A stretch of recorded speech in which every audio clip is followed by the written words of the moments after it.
मुंबई शहर का एक कोना है, चरनी रोड। न छोटा न बड़ा, लेकिन इतना खास कि समंदर की लहरें हर शाम उस पर एक नई कहानी लिखती हैं। लोकल ट्रेन की आवाज़, भीड़ भाड़, गाड़ियों का शोर, लेकिन जैसे ही आप उस पुल से नीचे उतरकर समंदर की तरफ बढ़ते हैं, सब कुछ धीमा हो जाता है। ये कहानी शुरू होती है एक साधारण सी शाम से। सूरज समंदर के पीछे धीरे धीरे डूब रहा था। लहरें सुनहरे रंग की हो गई थी, जैसे आसमान ने समंदर पर हल्दी छिड़क दी हो। राजू 14 साल का लड़का स्कूल के बाद चाय की टपरी पर काम करता था। उसका पिता बीमार था और माँ लोगों के घरों में काम करती थी। लेकिन राजू के सपने बहुत बड़े थे। वो एक दिन अपनी खुद की दुकान खोलना चाहता था। उसी शाम जब वो कुल्हड़ में चाय डाल रहा था, उसकी नज़र पड़ी एक लड़की पर। वो अकेली थी, पत्थर पर बैठी और कुछ खोई हुई लग रही थी। उसका नाम था सिया। उसके हाथ में एक डायरी थी और उसकी आंखें लाल थीं। राजू झिझकते हुए उसके पास गया।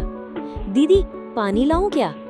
सिया ने कोई जवाब नहीं दिया, बस उसकी आंखों से 2 आंसू टपके और उसने अपनी डायरी बंद कर दी। उसी बेंच पर थोड़ी दूर एक बूढ़े व्यक्ति हर रोज की तरह बैठे थे, अब्दुल साहब। एक जमाने में मशहूर संगीतकार रहे थे, लेकिन अब अकेले रहते थे। उनके पास एक छोटा सा हारमोनियम होता और वे हर शाम उसे धीरे धीरे बजाते। राजू उनके पास गया और बोला, वो दीदी बहुत दुखी लग रही हैं, आप बात करेंगे उनसे? अब्दुल साहब ने सिया की तरफ देखा, कुछ पल चुप रहे, फिर बोले, दुख सबका होता है बेटा, लेकिन कुछ दुख अकेले सहने नहीं चाहिए। अब्दुल साहब सिया के पास पहुंचे और बोले, बिटिया, तुम यहाँ अकेली बैठी हो, सब ठीक है ना?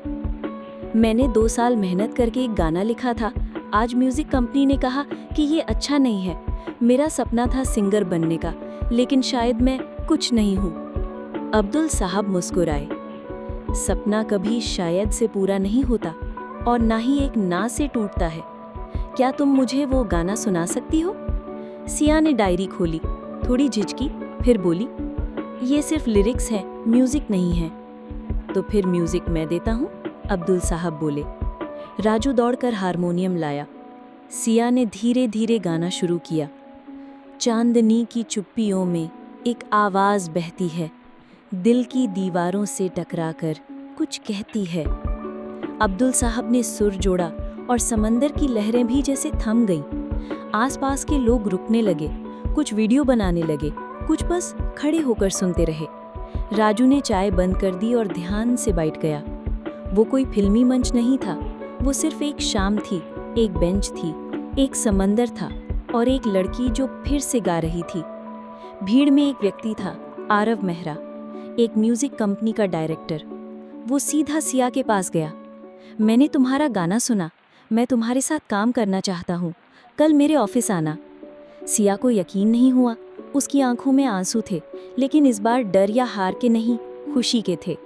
अब्दुल साहब ने सिर्फ इतना कहा, संगीत कभी मरता नहीं और जो सच्चा गायक होता है वो भी नहीं रुकता। उस शाम के बाद सिया की आवाज़ एक दिन म्यूजिक चैनल्स पर सुनाई दी। राजू की टपरी अब एक छोटी सी कैफ़े बन चुकी थी, जिसमें सिया की तस्वीर लगी थी। और अब्दुल साहब, वे हर शाम वहीं आते और नए सपनों की धुन छेड़ते। चरनी रोड की वो शाम, एक गुमनाम लड़की की कहानी। मुंबई के चरनी रोड स्टेशन से कुछ कदमों की दूरी पर फैला है एक समंदर, गिरगांव चौपाटी। वहां हर सुबह लहरें आती हैं, रेत पर हल्का निशान छोड़कर लौट जाती हैं। लेकिन किसी किसी सुबह ये लहरें एक कहानी छोड़ जाती हैं। ऐसी ही एक कहानी है राजा की। राजा 19 साल का एक सीधा साधा लड़का था। वो अपने माता पिता के साथ चरनी रोड की झुग्गी में रहता था। पिता मछुआरे थे जो अब बूढ़े हो चुके थे, और माँ चौपाटी के पास एक वॉशिंग लाइन लगाकर कपड़े धोने का काम करती थी। घर में पैसे की तंगी थी, लेकिन राजा के सपने ऊंचे थे। वो मरीन इंजीनियर बनना चाहता था। राजा हर सुबह कॉलेज से पहले गिरगांव चौपाटी जाता, समंदर को देखता और चुपचाप एक टूटी नाव के पास बैठ जाता। वो नाव उसके पिता की थी, जो अब खटारा हो चुकी थी, मगर राजा के लिए वो नाव मंदिर जैसी थी, जहां वो अपने सपनों की पूजा करता था। कॉलेज में राजा पढ़ाई में बहुत तेज था, लेकिन फीस भरना मुश्किल हो चुका था। दिन में वो पढ़ाई करता और शाम को भेलपुरी और बर्फ का गोला बेचता। गिरगांव चौपाटी पर उसका छोटा सा ठेला था जिसे वो खुद रंग कर सुंदर बनाता। एक दिन चौपाटी पर तूफान आया। भारी बारिश से झुग्गी में पानी भर गया। राजा की किताबें भीग गईं, उसकी माँ को तेज बुखार हो गया और पिता की पुरानी नाव आखिरकार समंदर में बह गई। ये दिन राजा की जिंदगी का सबसे मुश्किल दिन था। वो रोया नहीं, लेकिन उसकी आंखें सूनी हो गईं। उसी शाम वो फिर चौपाटी पर ठेला लेकर पहुंचा। बारिश थम चुकी थी पर ग्राहक नहीं थे। तभी एक विदेशी बुजुर्ग आदमी वहां आया जो समंदर का स्केच बना रहा था। राजा ने पास जाकर देखा और बोला, सर बहुत सुंदर बना रहे हैं। बूढ़े ने मुस्कुराकर पूछा, तुम्हें स्केचिंग पसंद है? राजा ने कहा, नहीं, पर मुझे समंदर पसंद है, मेरी दुनिया यही है। बातों बातों में पता चला कि वो बुजुर्ग एक प्रोफेसर थे, डेविड पिंटो, न्यूयॉर्क यूनिवर्सिटी से। वो समंदरी इंजीनियरिंग पर रिसर्च कर रहे थे और भारत यात्रा पर आए थे। राजा ने उन्हें अपनी कहानी बताई, टूटी नाव, बीमार माँ और एक सपना। डेविड पिंटो उसकी आंखों में चमक देख रहे थे। उन्होंने राजा से कहा, तुम अप्लाई क्यों नहीं करते? मैं एक स्कॉलरशिप प्रोग्राम जानता हूँ। राजा को विश्वास नहीं हुआ, लेकिन उसने हिम्मत करके एप्लीकेशन फॉर्म भरा। अगले 3 हफ्ते वो दिन रात मेहनत करता रहा। अपने बर्फ गोला ठेले के पीछे बैठकर पढ़ाई करता और माँ की सेवा करता।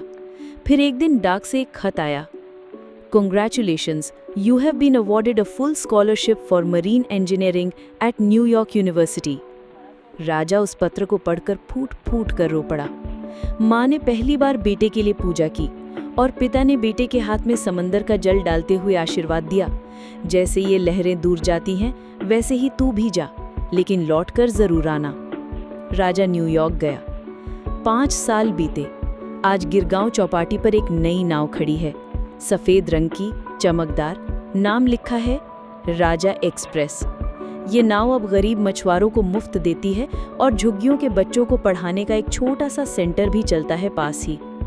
राजा अब साल में एक बार आता है। वही टूटी नाव अब सजाई हुई है, रेत पर खड़ी है। वो वहीं बैठता है और समंदर से कहता है, मेरे सपनों को तूने किनारा दिया, अब मैं दूसरों को पाल देने आया हूँ। और समंदर, दोस्तों, ये सिर्फ एक वीडियो नहीं, ये मुंबई की शाम की कहानी है। वो चौपाटी की ठंडी हवा, समोसे की खुशबू और समंदर की लहरों में बसी जिंदगी। अगर आपको भी लगा कि इस वीडियो ने आपके दिल को छू लिया, तो यार एक सब्सक्राइब तो बनता है ना, क्योंकि आगे और भी कहानियां हैं इन्हीं सड़कों से, इन्हीं लोगों से। तो जुड़िए हमारे साथ और दबाइए वो सब्सक्राइब वाला बटन। मुंबई इंतजार कर रही है।